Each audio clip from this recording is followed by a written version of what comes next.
So sa naganap nga po na PBA Finals press conference kahapon, ay nagsalita ang legend na si Jojo Lastimosa patungkol kay Jericho Cruz. Kung saan alam naman nating lahat na nagkaroon ng dalawa ng alitan dati nang dahil sa hindi nagustuhan ni Jolas ang inasal ni Jericho.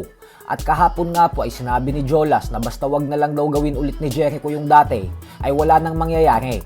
Bukod dyan ay aminado din si Jolas na napakaganda daw ng ipinakitang performance sa nakalipas na finals ni Jericho, lalo pat nag-finals MVP daw ito. Kaya malaki daw talaga ang naging papel nito sa pagkampyon ng SMB. Pero sana umano ay hindi na maging ganun kaganda ang shooting nito sa finals na ito.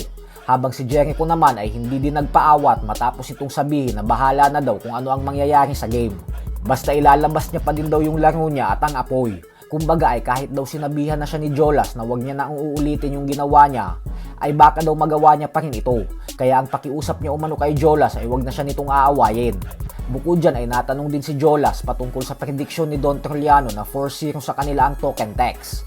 Banat ni Jolas na opinyon na daw yun ni Troliano, pero sobrang hirap na nga daw manalo ng kampyonato.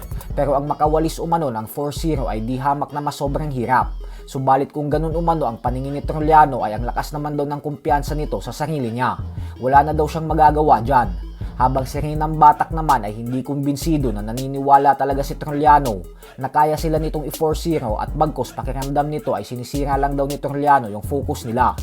Maging si Marshall Lassiter po ay 4-0 din ang prediction laban sa TNT.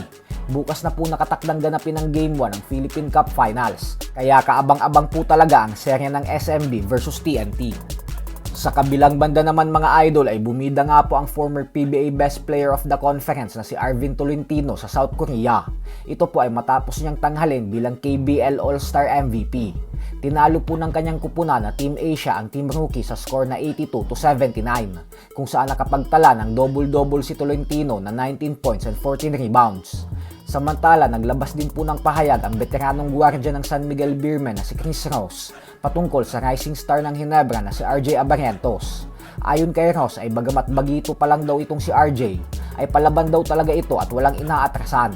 Walang duda umano na magaling na player talaga si Abarrientos at mas lalo lang daw itong gagaling sa mga susunod na taon. Lalo pat binibigyan umano ito ng kumpiyansa ni Team Co na gawin ang mga bagay na gusto niyang gawin sa loob ng court. Bukod dyan ay nag-e-enjoy umano siya na maka-match up at bantayan si Abarrientos. Kaya sa tuwing may pagkakataon umano na magkakaharap sila, ay hindi niya din umano ito aatrasan. Habang si Team Co naman ay aminado na kaya sila natalo sa SMB, ay dahil sadyang mas malakas na team lang daw talaga ang San Miguel kaysa sa Ginebra. Sa Game 6 umano ay binutas lang ni CJ Perez ang kanilang depensa. Nakapag-adjust naman daw sana sila sa second half, pero lagi daw may sagot ang SMB kaya hindi na sila nakahabol. So hanggang dito na lang po muna tayo mga idol.